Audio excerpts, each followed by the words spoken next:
दो इंसानों से मोहब्बत करना मुश्किल काम है। एक तरफ आप हैं और एक तरफ दूसरी। आप पुरानी हैं, वो नई। हर नई चीज़ पुरानी हो जाती है। हकीकत ये है कि हर इंसान अच्छा भी होता है और बुरा भी। सौतन बुरी लगती है, अच्छी इंसान भी हो सकती है। फिल्मों में सिर्फ विलन होता है। हकीकत में इंसान मुकम्मल विलन या शैतान नहीं होता।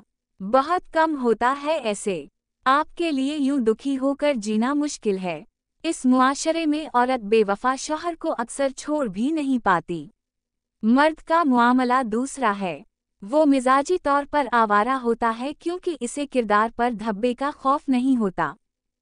मुझे औरत के क़रब की कमी नहीं।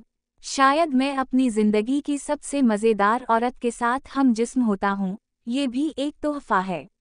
मगर सुकून नहीं कि कोई हमसफ़र नहीं। हम गलती करते हैं, जो आप और मेरे जैसे लोग होते हैं। हम ताल्लुक़ में खुलूस को मुक़द्दम समझते और रखते हैं, जबकि ज़माना साज लोग अपनी जेब में तेज़ी और चालाकी रखते हैं। ये लोग सफ़ाक होते हैं। मैंने कोई पस पर्दा चालाकी नहीं बरती, वरना तो वो मेरी हो ही जाती। मैं चुपके से शादी कर लेता। मैं इसे क़रब का आदी करके मजबूर करता कि उसे मेरा होना पड़ता। उसी तरह आपके मियाँ ने अपनी हिकमत अमली के पते खूब खेले और आपने खुलूस को मुक़द्दम रखा और इन्हें दूसरी शादी की इजाज़त दे दी। इन्होंने इस खुलूस को एक्सप्लॉइट किया। अब आप खुद को तकलीफ दिए बगैर इस औरत को दूर करने की कोशिश जारी रखें। साजिश कर सकती हैं तो करें, क्योंकि आपके मियाँ ने इखलाक, मज़ा और रिश्ते के नाम पर अपना मतलब निकाल लिया। मैं अब जुआ खेलता हूँ। कभी कभी इसकी बहन को मैसेज कर देता हूँ कि मैं अब भी इसका इंतज़ार कर रहा हूँ। वो खामोश रहती है, जैसे परसों किया। कुछ माह कबल इसकी बहन ने कहा था कि वो मेरे जज्बात की कदर करती है।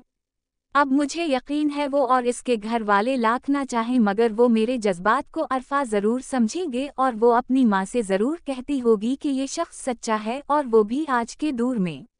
ये बड़ा करब है कि आप अच्छे भी हों और बुरे या जिफाकार आपको ही गलत समझें। अब जिफाकार मुझे बुरा नहीं कह सकते अपने दिल में। ये मेरी नफ्सियाती फतह है जो मुझे सुकून देती है। आप भी अपने शौहर के बंद ज़मीर पर बोझ बिन जाएं और साजिश करें इस औरत के खिलाफ जिसने आपका सुकून छीना। अगर साजिश ना कर सके तो कम अज़ कम मियाँ के दिल में अपनी कद्र की बेकदरी का दर्द बिठा दें। इस मुआशरे में औरत को वो आसानी या रियायत हासिल नहीं जो मर्द को है। जैसे मैं इसके फिराक में जल कर नहीं मर सकता था। मुझे एक तीसरी औरत की दोस्ती में इससे सिवाय मनतहा के जिस्मानी क़रब रखना ही था, बिल्कुल जैसे अगर किसी पौधे को धूप मयस्सर ना हो तो उसे टेरेस पर रखा जाता है कि चलो कुछ तो धूप मिलेगी। ताहम औरत ऐसा नहीं कर सकती, वरना मर्द को मौका मिल जाता है और उसे अपने अंदर अखलाकी वजह दस्तयाब हो जाती है कि चलो बुरी औरत से जान छोटी और मैंने सही किया कि दूसरी शादी कर ली। जबकि आपके मियाँ के मामले में अगर देखा जाए तो मामला दूसरा है। आपका रास्ता खुश्क भी है और कठिन भी, मगर अब खुलूस को कागज़ की पुड़िया में लपेट कर जला दें और अक्लमंदी से मयस्सर मौजूद पते खेलें।